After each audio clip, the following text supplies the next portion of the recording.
The uranium price just recorded its best monthly gain in 4 years, signaling the bulls are ready to send this market to the moon. And that's why today we have handpicked 3 ASX uranium plays to show you where the best opportunity lies. We'll highlight the key levels you need to know to watch these stocks like a pro.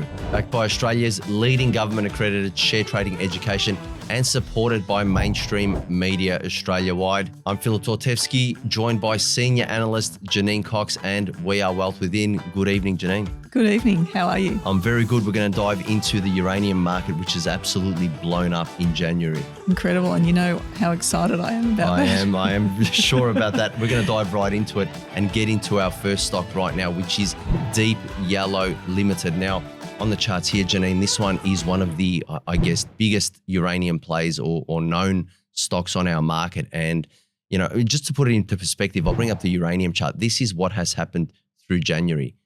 Huge month, second strongest month since 2022 in April. Now, when we look at Deep Yellow, there are a few things that are really interesting to me. And I mean, you know, you've seen this so many times as well. I want to get your opinion on it. We have, when students come to us, going through different cycles of a stock, and you see how stocks, just by knowing price action and monitoring price action, you can really read into the maturity of a company as it's unfolding through time. And that's the beautiful thing about charts. Most people are just looking for buying and selling signals, but knowing the characteristic, knowing the maturity, knowing where the volatility lies so that you can cleanly execute price action. And oftentimes when that volatility increases, they are those moments to tell you that these runs have legs. And I say all of this because if you look at Deep Yellow from back to 2004, very volatile in terms of the monthly moves, spiking up and down. Then we get this period through here in 2014 when the stock becomes very illiquid, really short bar action, really short volatility. And now you can see since 2020, it start to expand. And these are those moments where a stock starts to see, you know, money pour in, starts to see interest. And what we've seen with Deep Yellow in January of 2026 has been, I guess, the big breakout. And that is important, knowing how stocks unfold, giving you these signals that the trend's ready to move. I mean, look how strong that base was at $1, reconfirmed a new base at $1.30, now broken out. So I think Deep Yellow, this one here is in a very interesting spot, especially as the uranium price starts to rise. It's obviously tying really well with the way uranium is moving right now. And just to zoom things out a little, I'll add some context in terms of levels to watch. What stands out to me initially is this level through here. I can connect my mouse on there, and that is the $6 level, which is well away from where we are right now. So I think monitoring Deep Yellow on the monthly chart, knowing those bigger levels, we've got this beautiful momentum. Don't be surprised if we do get a bit of a pullback. That's also something to bear in mind. But these are the key levels right now for Deep Yellow I would be watching. And you really want to see it hold above that $1.40, more medium to long term, to confirm that buyers are really willing to accept new prices in 2026. Your thoughts on this one? Yeah, I mean, these are interesting times, aren't they? Yes. And it's such a fluid market, the uranium market, and we've seen these big rises, but does that mean that these stocks will continue up like some of the stocks that we saw last year that had stellar rises? That's the big question at the moment. But a lot of oh, sorry, you wanted to say something? No, I'm happy. Did I take the words out of your mouth? No, it's just that we are seeing this commodity boom. You know, we're seeing it with the material stocks. It's coming from all little aspects. We've had lithium start to break out. Yeah. We've had rare earths have their moment in 2025. Yes, it's almost like they're picking them off, you know, as they go, and all of a sudden the big money's going into another area. So it becomes a bit of a following game almost, but people think that's what happens, but you don't have to be a follower. You can actually sit there and be prepared and go into these in stealth mode if you have the right strategies under your belt. And the level that you mentioned that I really like, this one across here, from the point of view that it's come back and touched it and found support. A lot of people will be rushing because they've heard that uranium's going up, not sort of thinking, I don't have to rush. You know, there is time to get in, because if some of these runs go on for months, could be 6 months or more, there's plenty of opportunity to get in. And the real question is, do you wait or do you just buy now? And that'll be the big thing that people are talking about. And I think that it's really stock dependent, as you would say as well, and depends on the setup, depends on your risk and what you're willing to take. I mean, an example of this one right here, I think it's important that we go and have a look at what's happening on the weekly chart just to get a bit of perspective about this shorter term move. And Phil showed the uranium price previously and how well it had moved up. This is sort of replicating that, but it seems to be a little bit ahead of where uranium's going at the moment. I think if you weren't in this one now and your time frame is short term trading, which is a lot of where, a lot of traders who are looking at these markets are looking short term, which could it be anything up to 3 months and some are looking slightly more than that. But right now with this big move up, unless you're thinking further afield than that, I would actually just wait for a different option. And there is one coming up, the next stock that we're going to be talking about. So you just got to hang in there and wait for these really good opportunities. But it's an interesting point because just on this chart alone, you're right. Most people would be looking at that. And to me, now we're starting to enter some short-term FOMO mode. And yep, some traders like to make decisions on this type of price action. To me, it's very dependent on where you place your stop. If you're looking to chase a stock on the way up, that's the biggest thing you need to be on top of. And secondly, just look at through this period since 2023. There isn't a time where it just goes, any stock, it'll go up, it'll fall, it'll go up, it'll fall. It moves in waves. So patience and waiting for the right opportunity will always supersede, FOMO. And it's just about, as you said, being patient. Most recently, we've seen it over the last week with gold and silver. Exactly. Silver down 30%. Everybody was buying gold down 20% or 10, 15%. Because these things happen. Markets move up and down. It's not a straight line. So on that point, you do want to check out an introduction to the stuff we have just been talking about, tools, skills to get into the stock market like a professional. This is the book, How to Beat the Managed Funds by 20%. It is free. You just have to pay the shipping. It's by Dale Gillum. The link is in the comments section below. But let's now move on to our next stock. And Janine, I don't always get the pleasure of having you on here. So I know, it's so exciting. Take this one. Take this stock over. I was only just talking to someone the other day about, they're wanting to trade for income, and these stocks are perfect for that.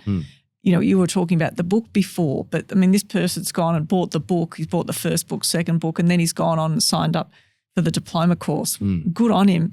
And he got the CFD and Forex course as well. So, he's really ready for this sort of thing. And I think there's some strategies in that CFD and Forex course which would be perfect for these sorts of stocks to generate that income from, given the way that the strength of this momentum that's happening right now. Yeah.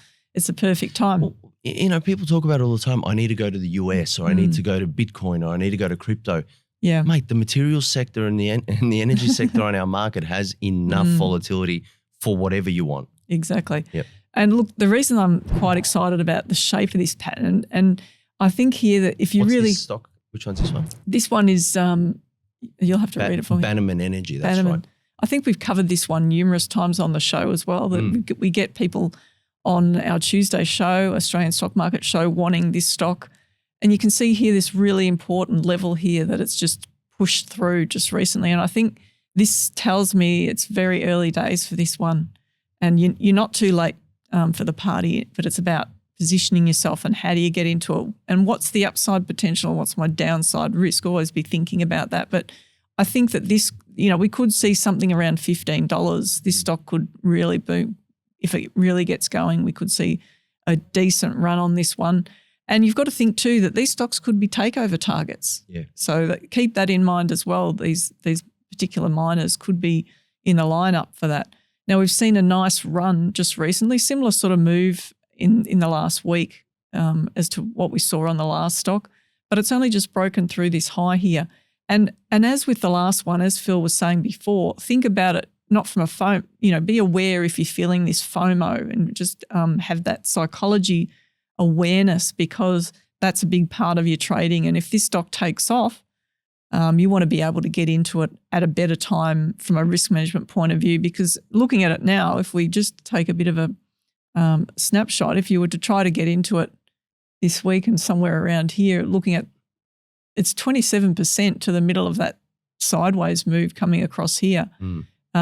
To the bar that it's actually traded, it's 13% down. So it may be that some of these short-term strategies could be really good for people, but you might even decide just to wait for the pullback, because we know that when these type of markets get going, there's a secondary sort of pullback where the short-term traders are selling off their holding to get their income, and then this is an opportunity to get a second look in. Yeah, and I know you've been speaking quite a bit about short-term trading, but I would even say these stocks are great for the medium-term trader and also long-term. And oftentimes I see, this happen in the markets, areas where there's big volatility, automatically must be a short-term market. But you go big picture and zoom this one out, medium to long-term, and what trading on the big picture time frame, as you know, does, it eliminates a lot of the noise.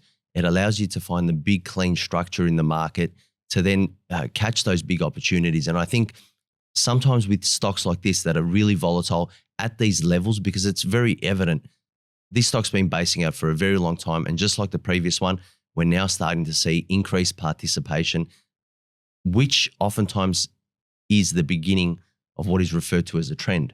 And so from that point there, getting in at the right time of the trend and holding it long enough to ride the real big move like that, like we saw with Drone Shield, EOS, it's going to take time to get the best out of a stock. You're not going to get it in a week. So if you allow yourself on the big picture to get in at the right time and not get stuck in the noise on the weekly or even lower, you're giving yourself the chance to actually get these 1,000, 2,000% returns that these stocks can provide. So I'm with you. I think the fact that it's broken out now, today is the right day to be looking at it and putting it on your radar. That's for sure, because that's the first thing you got to know before buying a stock. It's not just buy and sell. It's like, when is something happening? That moment's now. And then we go to the next level of where this stock could get to. And I think, this has got a real chance, like 10 to 15 bucks. Absolutely. I mean, but there'll be a lot of people that'll be just thinking, jump in now without any strategy prepared. So that's the other side of it. We've got to be mindful of people thinking that way, that you really need to be prepared, because look at some of the rises on this stock, and here it just went straight up, and then all of a sudden it reversed in that 1 month. It was actually down the whole amount that it rose. So it's not out of the question that this same sort of thing could happen on any of these stocks. Oh, yeah, absolutely. But I think just the way looking at it right now, I mean, we think from 2014 or we go back to 2007, it's spent quite a bit of time falling. Like if you were thinking of participating in 2010, you've got to ask yourself, well, it's been falling for 4 years. Am I really getting it in a safe spot? We fast forward to 2026. This stock's been rising for almost 10 years. Slowly, but we're in a different world, I think, right now for this, which is another thing we do teach. So really, if you do want to understand the structure of the market and all the things we're talking about, this is very basic. We do take things very much in depth, like Janine showed also, to show you where are those right moments to participate in the market safely. That's what it's all about, to get the most out of it. All right, well, let's move on to our next stock now, which is Alligator Energy. Now, Janine, this one here, unlike the previous stock, I mean, if we go on the monthly chart and zoom this one out, this is a little interesting in the fact that, yes, we've been rising from 2019, albeit in a much more, what you would expect from stocks at market lows. It had the initial spike there. And once they do, following a big correction from 2011, these are the test moments where the market, decides whether or not it's going to continue on at this pace, or whether or not things are going to settle down until we digest what's just happened from a move from 2020 up to 2021, which was the biggest move this stock's had on the way up. What's happened was option B, it's digested it. We haven't broken back all the way down, so we're not moving in this type of fashion, which gives me confidence to say that we might be building a new base. I mean, we've hit that level in 23, now in 25, and we're almost moving uniformly. And guys, we are in a different studio. I just have to mention for all our regular viewers, yes, this is different. It's temporary. We'll be back in our main studio tomorrow and from next week. So just bear that in mind, because it is new for us as well. So let's go back to the chart. I don't know about you. I'm kind of liking sitting here. Oh, my back's... I don't often get to sit on the couch. Yeah, my back's sore. I prefer the other studio, if I'm honest. But, this is the key level for me right now. 3 cents, held 3 cents in 23, held it in 25, and really strong in Jan. So we've popped up. Again, that doesn't automatically warrant that it's a buy right now, and that's not the point. But the point is, start paying attention. It's interesting because a lot of people, they respond to the news not looking at what's happening on the chart and don't know how to identify when something's turned around. And I mean, I guess the interesting thing with this one is it's giving you plenty of those signs, these sort of little patterns. And I was speaking to someone who was interested in going on and doing one of our courses, and they were tossing up whether to do the short course or the diploma course. And I said, why in the world would you want to miss out on module 4 and 5? I mean, they're reasons, in my opinion, a big reason to do the whole lot, because you're only seeing part of the picture if you're up to the short course. And this shows a lot of reasons why there's some important things from I can see out of module 4 and module 5 that are telling people to prepare, and that, you know, that this whole move down was coming to a close and it was finding a bottom here. And now we've got this confirmation move that it's a big reason that, you know, but it has done it once before. We can see there also it found support at that level and then moved up strongly. So, you know, it's not a complete given, but it is a really good sign that the end of this move could be down. So there's a whole lot of boxes that I can see that you could tick as part of your flight plan, and that's really important to have, is that flight plan before you're getting into anything, especially something as volatile as this, because let's just have a look at what happens on a weekly basis. I mean, this big move here was 185% in a week. So in a month, sorry. So that's what could happen in a very short space of time. We've just seen another big rise this month. But it can also happen on the downside. If it can happen on the upside, can you stomach it? Can you stomach that sort of volatility? And I think I remember back to when you were talking about, for these types of stocks, more volatile stocks, you know, what's your stop loss? And you were challenging the thinking, people just getting fixed about how to set a stop loss, but just to broaden that out a bit, because this one could prove that you need a wider stop. But then does that give someone license then to think, well, I'm just going to just wait. You know, if it falls away, then I'll just keep holding it because I've got a bigger stop loss on it. Yeah. But this is where, you know, it's really about being decisive about how you're going to manage risk and set stop losses. And it's going to be really important for you if you're looking to trade and make a profit out of these uranium stocks. So as we're looking at what Phil was saying, that support level is super strong, and it gives a really good indication when you bring all the analysis together as to how far this thing could run. Now, it is a small stock. We're talking about a 5-cent stock, not something that's, you know, in dollars or you know, the other one was about $5, I think. This one is a super small one. So therefore it's going to have a higher risk attached to it. So therefore, is it appropriate for someone's portfolio if they're just starting? And I would say no, take something that's bigger to start off. Yep, good advice. All right, now if you want more hot stock tips, check out our video. February will be huge for ASX stocks. Here's 3 to buy now.